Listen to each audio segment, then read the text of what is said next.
you were live on YouTube. Thank you so much, Tammy. All right, everybody, I'm going to call to order today's meeting of Personnel Administration and Higher Education. First order of business is, do we have a quorum? Yes. And could I have a motion to approve the minutes of our prior committee? Thank you, Supervisor McGowan, second by Supervisor Driscoll. Any changes? All those in favor, please say aye. Aye. Aye. Opposed? That carries. Thank you. The next item is, I don't believe we have a SUNY Adirondack representative on today. So we'll catch up with them later at our next meeting. And then the next item, I should say, is Human Resources Director. Ms. Figueroa, are you available on Zoom? I think you are. Yes. I am. Good morning. Do you want me to just go through my items? Yes, please. Okay. The first item I have, A, is the review of report on the tracking of vacancies filled. That is in your packet. If anybody has any questions, I'd be happy to answer those. As well as this next report, which is on the termination and exit interview tracking. So if anybody has any questions on either of those, I'd be happy to answer those. Jackie, are you seeing any new trends in the exit interviews or anything that needs to be brought to our attention?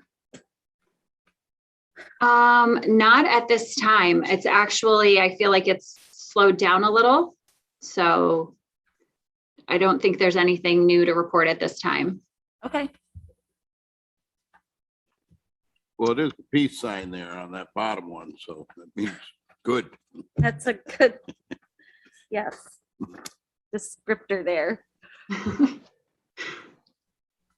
Okay, so moving on to item C is a request to revise the county policy regarding interns to allow for paid interns. It's my understanding that there have been opportunities in certain departments to receive funding for paid interns for certain programs. So there were updates needed to our policy as the previous version allowed only for unpaid interns.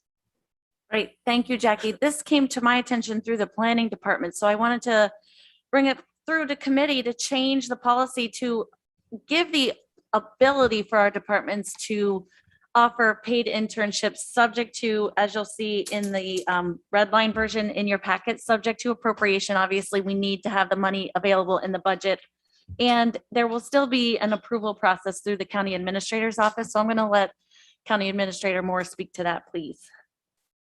Thank you. The particular program that came to light in the planning department, I believe, and if anybody is on from planning, and if I misspeak, just correct me. But I believe this is a program through NYSERDA, where NYSERDA provides interns of a higher quality than you may otherwise get because they're working through NYSERDA.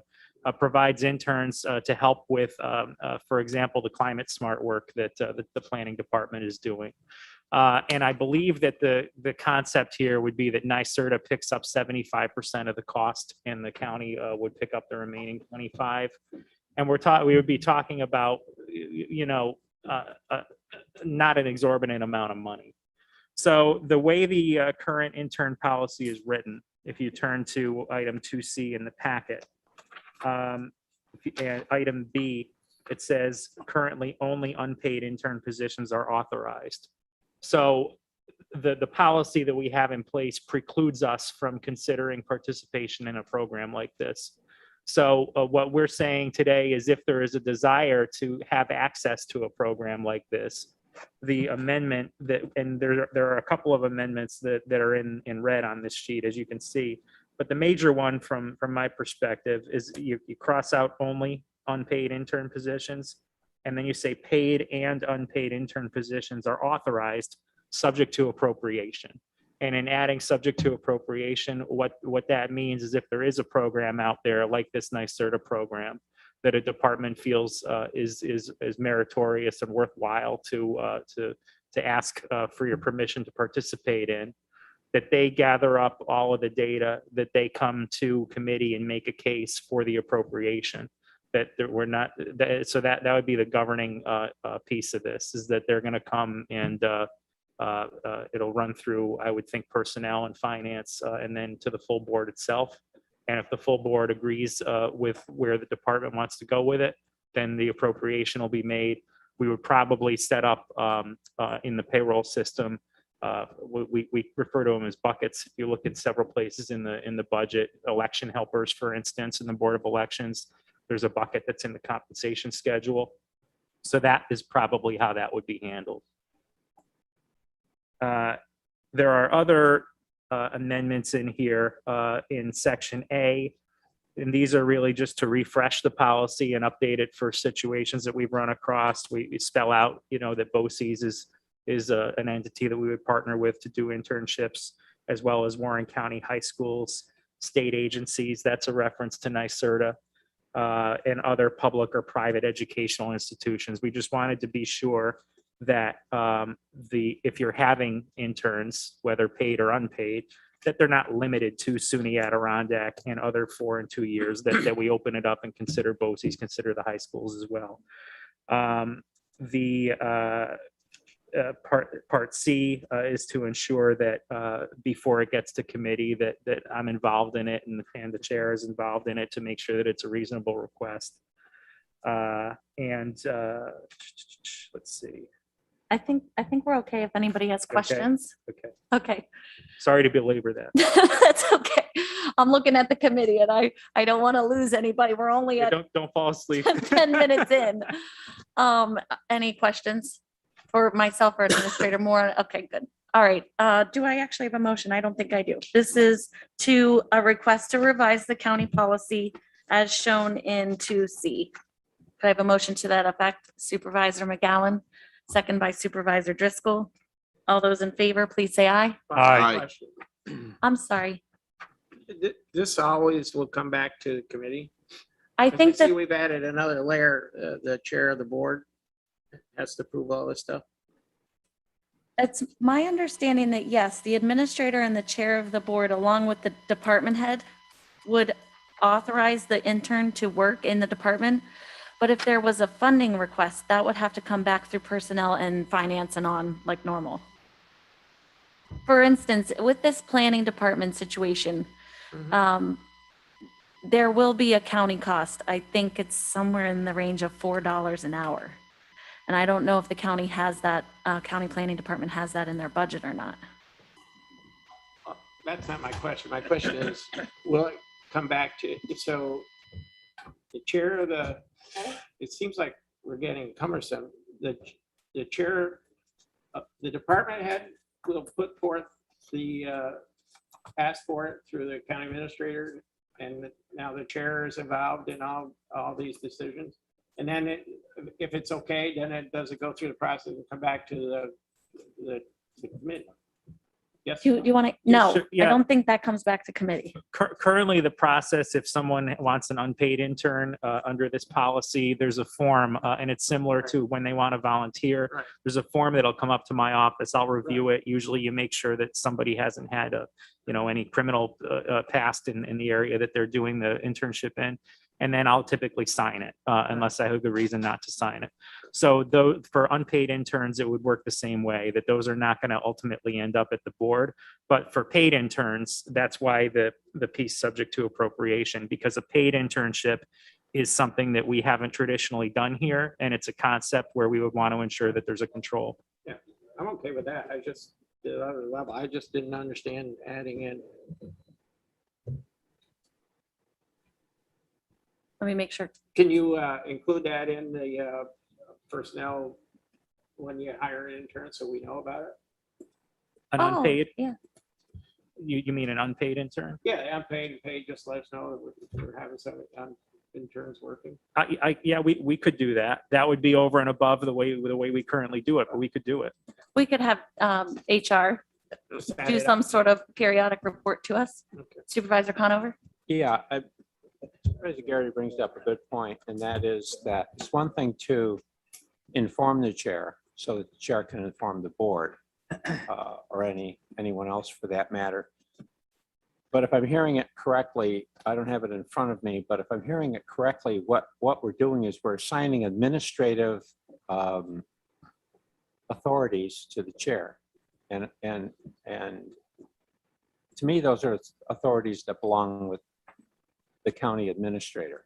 And I'd be more comfortable with language that would say that obviously if somebody's going to be hired, that the chair be informed so the chair can inform the rest of us. But I'm not sure I like the idea of taking any individual supervisor, chair or not, chair of any committee, chairman of the board, or any supervisor in allotting administrative authorities to specific authorities to approve or not approve. Because that's what we're talking about. I mean, suppose you get to a situation where the department wants to approve it, it meets with the approval of the county administrator, but now we've assigned these authorities to the chair and the chair says, no, I don't want to do that. I mean, I think that informing the chair is absolutely appropriate so that the chair can keep her board, in this case, her board, or any chair can keep their board informed on a matter. Right? Assigning administrative authorities, I think, is a bridge too far. I think once it meets with the approval of the county administrator, it should be approved at that point. If we're going to put this thing on autopilot, so it doesn't have to come back to the board, then I think that, so I would propose that it be amended.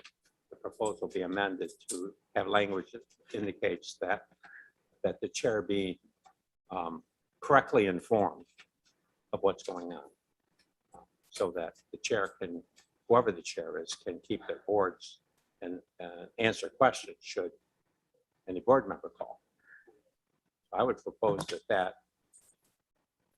Otherwise, I think we're starting down a road where now we're allocating authorities to individual supervisors that could be a problem. That could be a problem. I want to call him, Chairwoman Seaver had her hand up. Thank you. Both Supervisor Garrity and Supervisor Conover, both being chairs of the board and have handled administrative duties as chair of the board, both understand how important it is to work collaboratively with the county administrator. And this came to attention because, frankly, this internship policy has sat dormant for a very long time. It's sat dormant since I was personnel chair when we started it. I'm very proud of our internship program. I'm proud of the legislative work that all of us together have worked on as legislators. I do think it's appropriate to have a legislative piece to this, but I am very comfortable in having it be the personnel chair if this board is more comfortable with that. But the problem here, just so we all know why we're updating it, is that we had department heads that came to the chair of the board and said, wow, I'd really like to do an internship, but there's some problems with this. And I was hopeful you could talk to your board about it. How can we work together? And the administrator and I spent a whole lot of time with both Tammy and Jackie and Claudia and many other members to talk about how can we fix this? How do we update it? Then our schools came to us. In Warren County, so far the two schools are Queensbury and Glens Falls. They've worked with SUNY Adirondack. The chair of SUNY Adirondack this year is the chair of personnel. She's done a great job in communicating with them why it's important for us as a county, as good government, to have internships. So we went even a step further because these schools asked us to look at a career path internship, which is an incredible opportunity. But that came from the legislative body working closely with the county administrator and saying, how do we do a career path? So now our internships have an pilot program where they can come in and they can try all different aspects of the criminal justice system, including observing our board meetings in criminal justice. And they walk away with 1 credit and an incredible experience in all of the different professions that are in criminal justice. If that pilot program goes well, public health came and said, wow, this would be great to do in health services and great to do in DPW. And as legislators, that's our obligation to work with our community. So I respectfully disagree. I think it's great to have our legislators involved in helping our county administrators really busy. And I think that if it was just the chair or just the county administrator, maybe we wouldn't have the type of policy we have in front of us to move forward. So gentlemen, if you are more comfortable with having your supervisor be the personnel chair, that's fine. I just know I'm proud to represent our community and I hope we can continue to work in collaboration with our administration. I like the policy the way it is, but if you'd like to amend it to be the personnel chair, that's fine too, whomever he or she may be. Thank you. Supervisor Conover. Yeah, I think that the point here is being missed. I mean, item C, now that I read it, it's in front of me, says that it shall request and receive the approval. Hold on just one second. Tammy's doing some technical magic over here. All right. And receive the approval of the county administrator. There should be a period after county administrator. There aren't two county administrators, there's one county administrator. And the county administrator has the authorities to do many administrative things with this county. This should be one. And then if you go to item D, then because of item C, the way it's written, it says, in determining to approve a student intern position, the county administrator and the chair of the board of supervisors. So that needs to be correct. I think that needs to be modified as well. I don't have any problem with it being incumbent on the county administrator to make sure that the county administrator, whoever they are, has to keep the officers informed. Of course they do. And that includes the chair of the committee and or any individual supervisor for that matter. But I think the I would Okay, propose so you're- that C and D, I would propose that C and D be amended to receive the approval of the county administrator, period, and that the red in the county administrator shall consider these things and the workload, et cetera. Right. And in all matters in this regard, the county administrator shall make it mandatory, shall keep the chairperson of the board informed relative to all matters in this regard. That way, it's not a permissive thing. County administrator is required to consult and advise the chairperson in this regard. I'd just as soon advise the entire committee then. If we're gonna go I'm that good route. with any and all of that. I really am not comfortable excluding all of the county supervisors from this process. I think that I'm good with that as well. All right, so you would like to remove the approval process that would include the chair in C and D, and we will include a provision that says that the administrator shall advise the personnel committee. How about we say chair and personnel committee? Chair and chief. And that way you have, and I think the word shall be Mhm. utilized, which makes it mandatory. You don't care. And I think that way it's clean, it's done the way it's supposed to be done, I think. We don't have two county administrators, we have one. We And only have that- one chair, though. We only have one chair, but the chair is selected by the body of supervisors. And there's very specific authorities. that- I'm going to call the question. I'm going to call the question. Because I say, as amended, I'm going to call the question for 2C. Yes, You have a motion to approve from McGowan and Driscoll okay, as it is. okay. You have to amend their motion to include that amendment. Do you amend your motion to include the amendment that was just discussed? You have 5 minutes to think about it.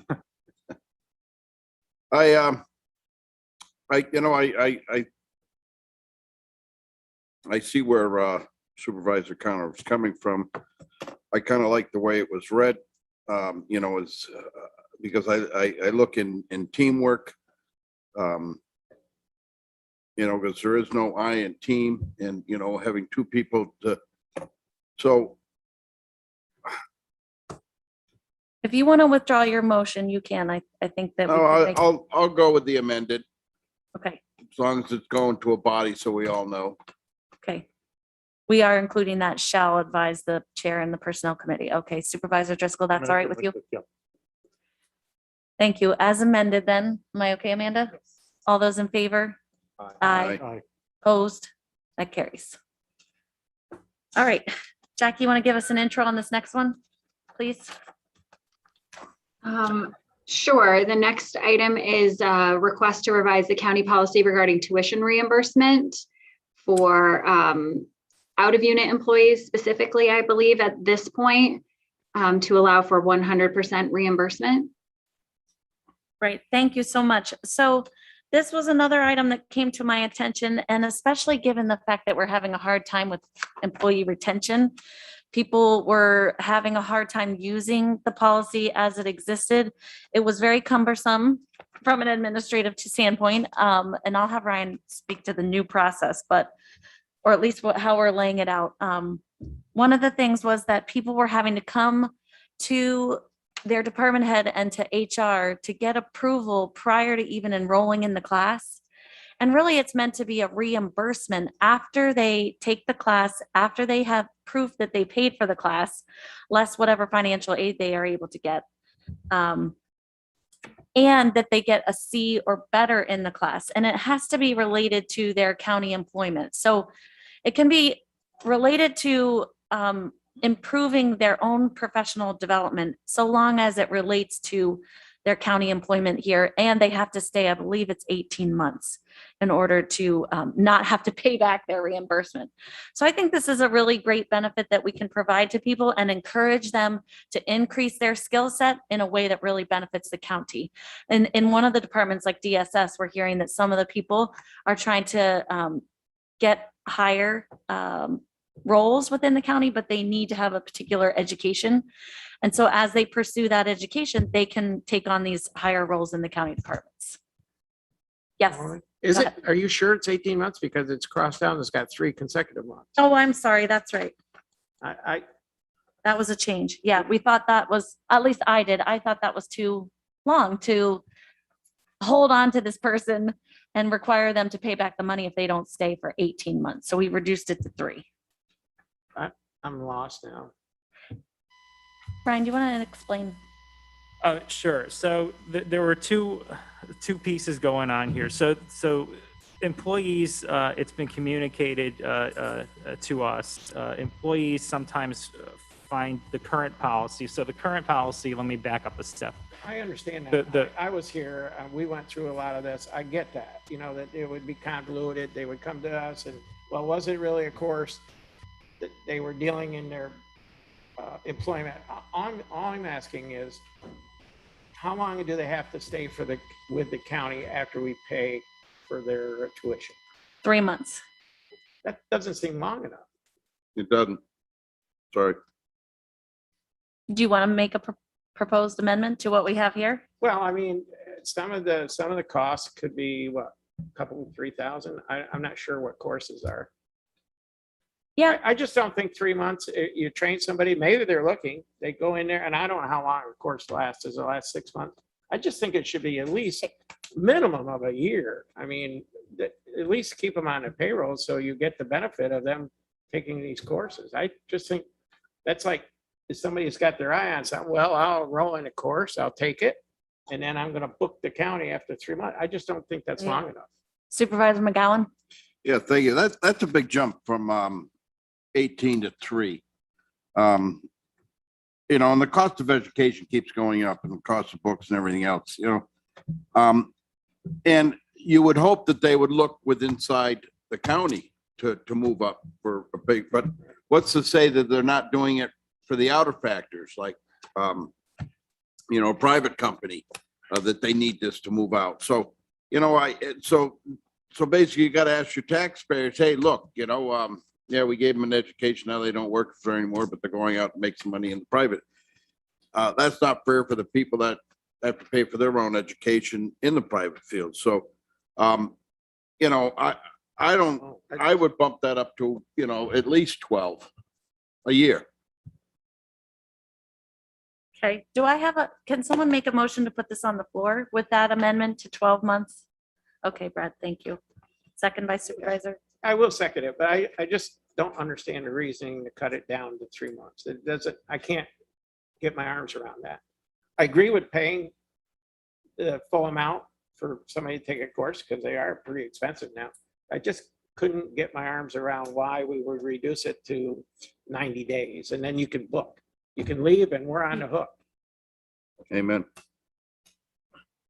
That was, I hear your point. I like the, A year and a half is fine with me, but Supervisor Driscoll? I would support 1 year. I've heard from a constituent that they also support that. But in regards to the question about a department head okaying a course for an employee that has nothing to do with their job. I don't see that happening. Maybe it does happen, but it would be on the department head to say, I need this person to hone their skills in this particular area in order to perform his or her job responsibilities better. And I think that's on the department heads. I just don't see that that's really an issue that we should be focusing on. But I would support a 12-month turnaround time. And if it hasn't already been made, I'll make that motion. Well, we do have a motion on the floor. Oh, you do? Okay. We do. All right. Yes, thank you. And a Thank you. second? Yep. Okay. Yep, Kevin said he'd second it. So part of this does include the resolution language in 2D, which I know we don't always see these resolutions in advance, but I did ask for the county administrator's office to pull this together for us so that we could see more clearly the details of how it will work.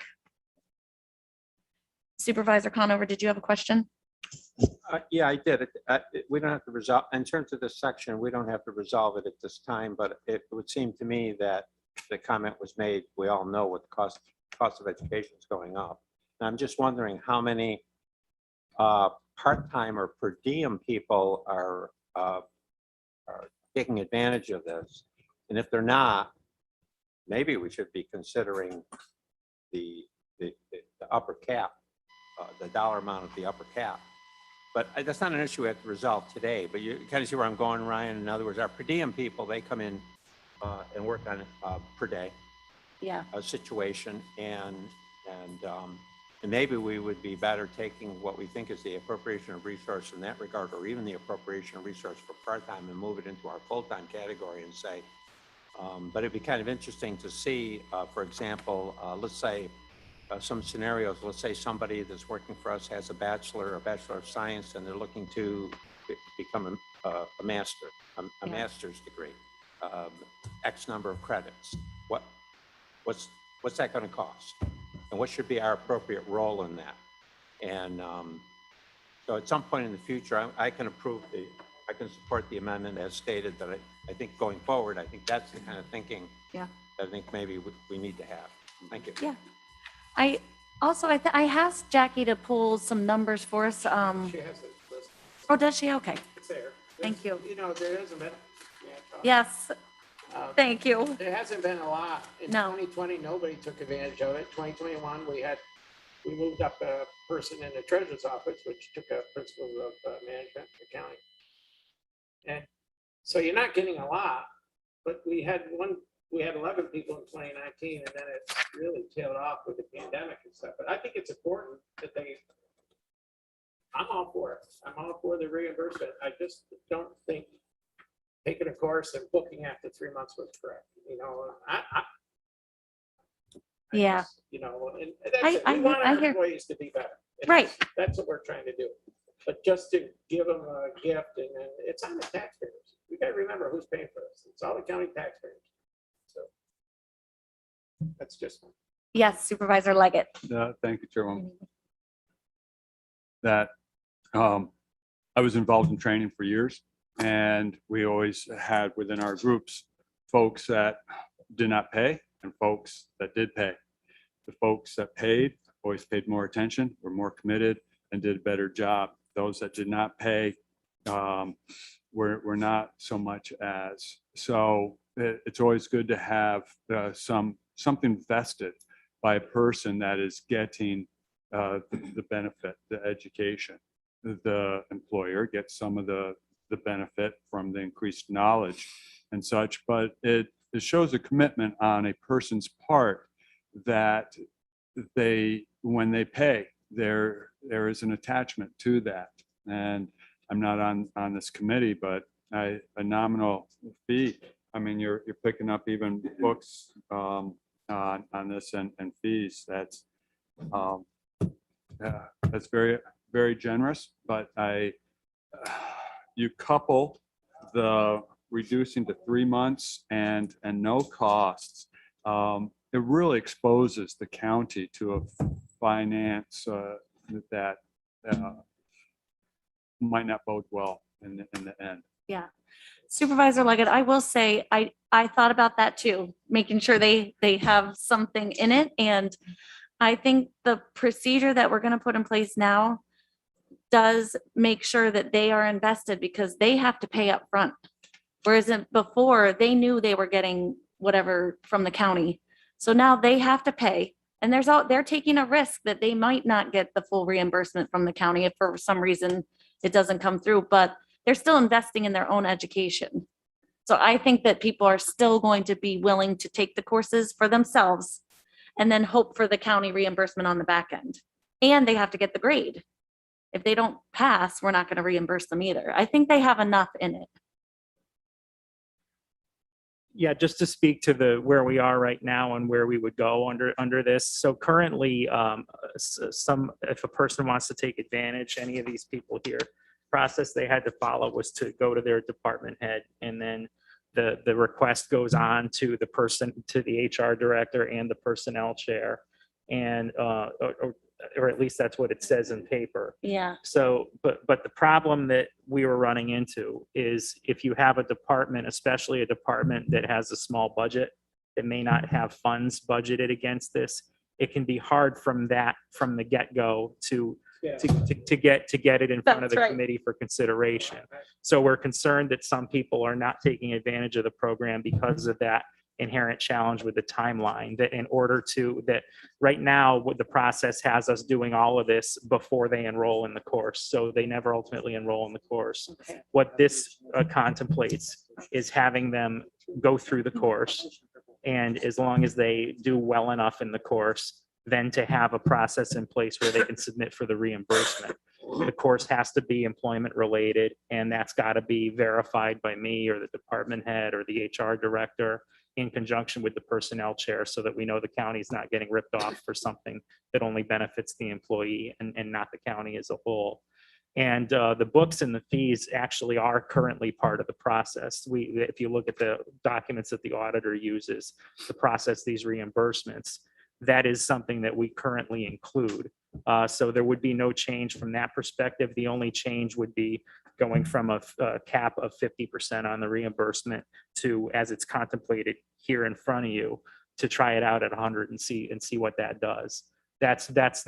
So then you get into, well, how much is this going to cost? We don't know until we see how it plays out and whether this is more user friendly. We think it would be, and how many people take advantage of it. I would think that if you get into a situation, and at the end of the day, if you talk about the employee taking the risk, at the end of the day, that they enroll in the course, they pass the course with a C or better, they put in for the reimbursements. The payment of those reimbursements is going to be, again, subject to appropriation. It's all going to go back to the finance committee. So there is some amount of risk here that an employee is taking on. The idea is not to, say to employees, well, you're out of luck. But once it gets to finance, if it proves that doing it this way is more expensive than we think, I would first of all recommend the creation of a fund balance reservation for these types of reimbursements, so that when you come to finance has a pot of money that's already been segregated from the general fund for this purpose. And if the 100% proves over time to be too much and the Board of Supervisors wants to dial it back to a lower percentage, we can reserve the right to do that. This is the out of unit policy, and it can be amended at any time by the board. So Ms. Allen was advising me that for 2D, the motion that we've made will come forward through the board as two separate resolutions, as Brian was indicating on paper. This Correct. one amending the out of unit policy plus this resolution. You'll see it as two resolutions. And that also brings up a point about the out of unit policy. So I know I've asked Jackie to look into the process for working with our unions, because we will have to seek their permission to amend the current contracts. I can't imagine they would not agree to this, but in any case, yes, Kevin. Just the other thing we're missing here, the employees are putting time in too. They could be doing it after hours, they could be doing it on their own time. So, that's why I'm all for doing it. But I'd like to keep them around. Yeah, I was going to call the question. Go ahead. Okay, no, Ben. no, go ahead. All right. All those in favor, please say aye. Aye. Aye. Opposed? That carries. Thank you, everybody. I think that's a great improvement for our employees' benefit and our benefit as a county. Okay, Personnel Officer, I know Trish is waiting. Ms. Nenninger, go ahead, please. Good morning. This is a quick one. We're looking to get authorization for a contract for 2022 for Standard Medical Services, which provides the medical exams for our Warren County Sheriff and our City of Glens Falls police recruits. It's a requirement of the process. We have a good working relationship, and so I'd ask that you authorize that new contract process. Supervisor Driscoll on the motion, second by Supervisor Garrity. Any discussion? All those in favor? Aye. Aye. Opposed? That carries. Thank you. Chris. Bye. Okay, Mr. Colvin was not able to be here due to a last minute emergency health issue. I think everything's okay, but sorry, I shouldn't have said that. Anyway, I think Ryan is able to brief us on number 4. Thank you. This is a renewal of our connection fees for various locations in the county. You see in the resolution packet, it would be $255 per month for the DPW administrative building, the same amount of money for the connection for the employment and training offices, and $510 per month plus taxes for the county connection. Just to give you a perspective on where it is. We're currently paying at the county center $475 per month. And with the renewal, we need to double the speed from 10 megs to 20 megs to keep up with newer speed demands. Initially, they offered us $640 a month, but Mike Colvin negotiated them down to $510. I'll move it. Thank you. Supervisor Garrity on the motion. I have a second. Supervisor McGowan. Not seeing any hands raised. All those in favor, please say aye. Aye. Aye. Aye. Opposed? That carries. The next piece, 4B, is an appropriation from the computer reserve of $4,091.81 to various departmental budgets. Those departmental budgets are the Sheriff's Department and the IT Department. And these costs are they're associated with antivirus and firewall maintenance. Thank you. Can I have a motion for that, please? Supervisor Garrity, second by Supervisor McGowan. Questions? Seeing none, all those in favor? Aye. Opposed? That carries. Brian, could you please give us an update on the time clocks? Do you remember what Yes, Mr. I Colvin can said? try. Let me Thank pull you. up Mike's email. While you do that, I Uh, believe he said he got it. purchased some used ones and they're working well. He says that he ordered 3 used clocks. They work fine. 1 is in service. We have 2 spares. He had an initial allocation of $17,000 and he's considering whether or not we want to order a couple of more. And he's working on that with the HR director, whether we should purchase them or rent them. Jackie, do you have anything further to add on that piece? Have you heard any feedback on the time clocks? No, she just disappeared a second ago. All right, well, if you guys have, She's back. oh, there she is. Sorry. Yeah, I've been talking with Mike and I've been talking with Novatime as well to find out what our costing options are if we tried to go a rental route. I don't have numbers yet. So we've been in communication and the clocks that he purchased are working well. And we do have 2 spares right now. So we're not in dire straits at the moment. So we have a minute to kind of make a calculated decision here. Okay. You'll keep us advised. Chairwoman? Yes. I have a question from Supervisor McGowan. Yes, didn't we send a couple back for repair? I believe we sent 1 back for repair. Yes. And there was a couple more that he had the possibility of getting used ones. That I'm not aware of. In addition to the ones he already purchased. Yeah, what did we get? Did we get 2 or 3 of them? 3. We got 3. For some reason, I thought there was 5 available, but that, because Could be just a number that popped in my head, but no, I know we have one out on repair and two, I don't have a problem saving some money and getting some used ones if we seem to have a good track record. So we have them on hand so we can keep rotating when they break. So thank you. Yep, they're staying on top of that. If you have any questions, you can ask me and I'll help get an answer. Thank you. Thank you. All right, next up is our report from a county attorney.